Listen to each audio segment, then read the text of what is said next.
Olá, bem-vindos e bem-vindas ao nosso vídeo semanal, hoje na terça-feira de carnaval, porque eu também fui aproveitar o feriado e visitar a exposição Leonardo da Vinci, 500 anos de um gênio. Já vou explicar porque que eu estou falando de Leonardo da Vinci. Hoje eu também resolvi aproveitar a presença do meu gato. Ele já apareceu em outros vídeos. Algumas pessoas me perguntaram por que ele não aparece mais. Ele não aparece mais porque ele não quer. Ele fica escondido atrás da câmera. Mas hoje ele estava no meu colo e eu rapidinho liguei a câmera para poder pegar o Rumi aqui para aparecer junto comigo, porque ele é muito bonitinho e eu achei que vocês iam gostar, tá? Gente, a exposição Leonardo da Vinci, 500 anos de um gênio, termina no próximo final de semana, no MIS, em São Paulo. Então, eu aproveitei o feriado de carnaval para ir visitar, senão eu ia perder. E aí, uma exposição maravilhosa, muito bem feita, muito bem armada, com as invenções do Da Vinci, eles fizeram, eles montaram, materializaram vários projetos do Leonardo da Vinci. Existem, lá estão também as obras de arte, algumas, né, das mais famosas pinturas do Leonardo, a Madonna das Rochas, em suas duas versões, a versão que está no Louvre e a versão que está na National Gallery em Londres, o Homem Vitruviano, aquele homem que está dentro do círculo e do quadrado, né, no qual o Leonardo faz o estudo aí sobre as proporções do ser humano e da proporção áurea. Também tem, claro, a Mona Lisa, enfim, uma série de coisas. E né, pelas paredes, eles selecionaram algumas frases do Da Vinci, porque ele era um filósofo, né? Ele, na verdade, era um artista completo, um gênio. Como bem fala, né, o título da exposição, ele tinha cadernos e cadernos de anotações, tinha os estudos de anatomia dele e também ele era diretor de cena, né, fazia parte do contrato, digamos assim, de trabalho dele, desenhar máquinas de guerra. Então, apesar dele ser pacifista, ele era obrigado a desenhar máquinas de guerra e também ele era responsável pela produção de peças de teatro. Então, ele desenhava os figurinos. Temos lá alguns figurinos, né, que eles pegaram lá os desenhos do Da Vinci e fizeram. Ele compunha a trilha sonora da peça, ele dirigia os atores, enfim, ele era realmente um artista completo. E como eu falei, pelas paredes tem algumas frases lindíssimas, muito bonitas mesmo dele, profundas. E uma delas eu já conhecia. É mais ou menos assim, né? Que é pra gente aprender a observar tudo, para ver, para perceber que tudo se conecta a tudo mais. E aí, pensando nisso, eu pensei, né, me lembrei, tive aí, né, o insight, o entendimento de que como isso que era verdade para Leonardo, tão verdade que séculos depois a sua obra foi usada por um grande romancista para fazer uma conexão entre o passado distante, secreto, misterioso, né? Mais precisamente, mais especificamente misterioso, de Jesus Cristo, seus discípulos e discípulas, as obras de arte, sociedades secretas. Então, fazer esse pupurri, essa mistura muito bem costurada numa história de suspense, na qual o detetive é um professor de simbologia religiosa em Harvard. Então, fazer, né, essa mistura, unir a arte,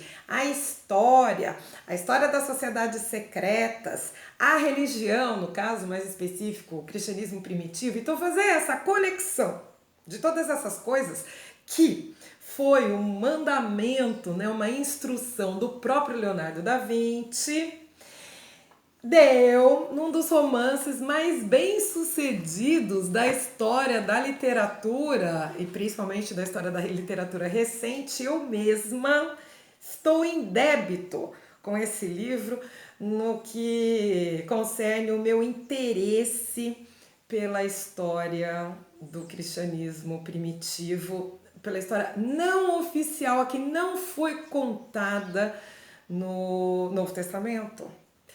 Se você pensou em O Código da Vinci, é isso mesmo. Eu não sei se você, como eu, leu o livro de Dan Brown. Eu li, eu comprei esse livro e li assim, a partir do momento que eu comprei, comecei a ler, eu não consegui mais parar. Eu passei assim, acho que uns 2, 3 dias lendo. Eu fiquei doente nessa época, peguei uma virose, fiquei no estaleiro, fiquei de molho, peguei o Código da Vinci e devorei. Eu tinha uma aluna que tinha lido e eu perguntei para ela, como foi seu final de semana? Na aula, acho que na segunda-feira, ela disse, eu comprei um livro, comecei a ler e tal. E eu sempre pergunto, né, que livro? Qual a história do livro? Ela começou a ler, eu fiquei fascinada, corri, comprei. Dei de presente de aniversário para o meu pai, me lembro direitinho na época, e eu li o livro. Ele leu, gostou muito, mas eu li, fiquei apaixonada. E esse livro levantou a lebre da história das sociedades secretas, do cristianismo e principalmente do que havia sido a vida de Jesus Cristo fora daquela versão oficial que eu havia aprendido na igreja, no meu caso especificamente na escola dominical. E na época, vocês devem se lembrar aquelas polêmicas tremendas que foram geradas pela apresentação, né? Não acho que não tem problema de ser spoiler, porque afinal de contas já faz tanto tempo, né? Pelo fato do Dan Brown afirmar que Jesus tinha sido casado, tinha tido filhos com Maria Madalena, sua famosa seguidora, e que essa família tinha dado origem aí, Jesus, né, no caso, e Maria Madalena tinham dado origem a uma linhagem sagrada que se perpetuaria até os dias de hoje. E por conta disso, toda aquela trama lá, unindo as sociedades secretas, esse grande segredo e etc. E alguns alunos, né, religiosos, católicos, presbiterianos, batistas, eles gostaram do livro. Depois foi feito um filme, né, maravilhoso, muito bem feito, muito bem dirigido, com o Tom Hanks, que eu não gostava, né, como Robert Langdon. Na minha cabeça o Robert Langdon era o Pierce Brosnan, lembram? O 007, mas enfim, o Tom Hanks é um ótimo ator e ele está muito bem de Robert Langdon. O filme é muito bem dirigido, tem uma trilha sonora fantástica, e as pessoas assistiram. Quem não leu o livro assistiu o filme, gostou, mas falou assim, mas aquela bobagem, né, a gente não pode levar a sério. E eu me lembro que na época eu respondia sempre para os meus alunos, para os meus amigos, não, eu acho que a grande virtude do livro, no final das contas, e do filme, consequentemente, foi nos chamar a atenção para o fato de que talvez, né, e aí apenas talvez, a versão oficial da vida de Jesus de Nazaré não tenha sido aquela que foi passada para nós. Existe uma outra possibilidade. E se você se interessa por esse assunto, você em geral, né, nós todos aqui, você tem mais é que ir atrás e pesquisar. E aí é que entra o problema B, né? Porque o Código da Vinci é uma obra de ficção. E nesse sentido não tem obrigações com a história crítica. Não tem obrigação de fazer verificação lá de fatos e te informar com veracidade, com fidelidade à veracidade desses fatos. Por conta disso, vários historiadores e pesquisadores da área escreveram livros a respeito de O Código da Vinci para prestar esclarecimentos. Porque o livro, ele cumpre muito bem o seu papel, inclusive, de despertar o interesse das pessoas por essa área de estudos, por esse período da história que, de outra forma, dificilmente seria assim, objeto da pesquisa, da atenção do público em geral. Porém, existe este perigo das pessoas tomarem algumas coisas, algumas informações do Código da Vinci. Estou falando do Código da Vinci aqui do caso, né? Mas existem outros livros e filmes a esse respeito. Existe o perigo de as pessoas tomarem isso como informações, assim, como história mesmo. como alguma coisa que tenha acontecido. Então eu preciso muito cuidado, muita calma nesse momento. Eu, como gosto muito desse assunto, vocês já devem ter percebido, né? Eu fui atrás, na época já, fui comprar, né, livros. Aí eu comprei esse daqui, que eu vou deixar na descrição do vídeo, Revelando o Código da Vinci, de Martin Land. É um livro, assim, bem leve, com informações assim bem gerais, não se aprofunda muito nesse assunto, mas depois eu continuei caçando e aí parei, acabei dando de cara com este aqui, que é uma coletânea de entrevistas e artigos editado por Dan Bernstein, Os Segredos do Código. Nesse livro ele entrevista dois dos pesquisadores mais famosos, mais respeitados nessa área, que são a maravilhosa Elaine Pagels. Nós vamos falar muito de Elaine Pagels, né? Esse aqui é um dos livros mais famosos dela, Os Evangelhos Gnósticos. Não são os evangelhos, não é a transcrição dos evangelhos gnósticos, dos apócrifos de Nag Hammadi. É o estudo que Elaine Pagels fez a respeito deles. Vamos falar mais a respeito disso, tá? Em breve. Se possível, hoje mesmo. Eu já tô falando demais aqui, mas enfim, vamos ver. E este aqui, do professor Bart Ehrman, A Verdade e a Ficção em O Código da Vinci. Vejam que o título é bem esse assunto que eu estou falando aqui, né? Bart Ehrman, que eu já citei em um vídeo, se não me falha a memória, aquele em que eu falei sobre as motivações dos evangelistas, e eu deixei esse livro dele na descrição do vídeo, mas eu vou deixar de novo. Eu gosto muito do Bart Ehrman, ele é um pesquisador muito sério, muito honesto. Ele escreveu esse livro aqui porque ele leu o Código da Vinci, gostou demais, porém ficou com essa preocupação. As inexatidões, as liberdades poéticas que o Dan Brown, enquanto artista, enquanto escritor, tomou com relação à história, preocuparam o Bart Ehrman. E ele se propôs a escrever esse livro. Ele deu várias entrevistas, né, sobre o assunto. Uma delas está nesse livro aqui, né, que eu acabei de mostrar para vocês, Os Segredos do Código. E depois ele escreveu o próprio livro para falar sobre esse assunto. E ele tem um pedaço aqui que, como sempre, eu vou pedir licença para vocês para ler, né? Que ele esclarece, né? Fala como ele gostou desse livro, da importância do Código da Vinci e também assim da problemática que gera, né? Então ele fala assim que às vezes ele pensa que eles, né, os historiadores, são uma raça à parte. Porque, por exemplo, no caso dele, né, especializado em antiguidade, tem que aprender um monte de língua morta, então fica lá estudando aramaico, grego clássico, latim, copta, um antigo idioma egípcio, no qual estão os livros da biblioteca, foram escritos, foram feitas aquelas cópias que são a biblioteca de Nag Hammadi, né? Então ele fala assim, olha só, né? Passamos horas infindáveis analisando estudos de outros historiadores, estudando línguas mortas, analisando estudos de outros historiadores sobre esses documentos e, naturalmente, a maioria das pessoas não é assim, certo? Na melhor das hipóteses, quase todo mundo tem apenas um interesse muito relativo pelo mundo da antiguidade. Interesse que só vem a ser despertado por um filme de impacto ou um romance de suspense. Filme de impacto, leia-se aí, né, de maneira mais clássica. Para quem é mais velho, né, vai se lembrar. Ben-Hur. Ben-Hur tem até o remake aí, né, que eu não gostei muito, mas o original com o Charlton Heston, lembra-se, é excelente. Cleópatra, Os Dez Mandamentos, né? Mais recentemente assim, para nós, né? Porque para quem é mais jovenzinho, assim, vai falar que eu tô ficando louca, mas Gladiador.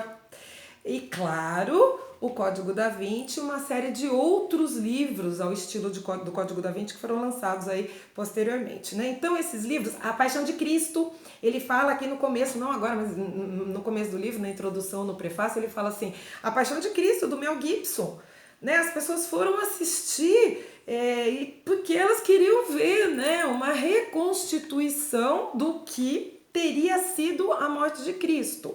Então, assim, as pessoas, em geral, o público em geral, vai acreditar que, pelo menos em grande parte, a crucificação de Cristo se deu daquela forma, né? Então, Ele continua aqui, né? Bart Ehrman continua.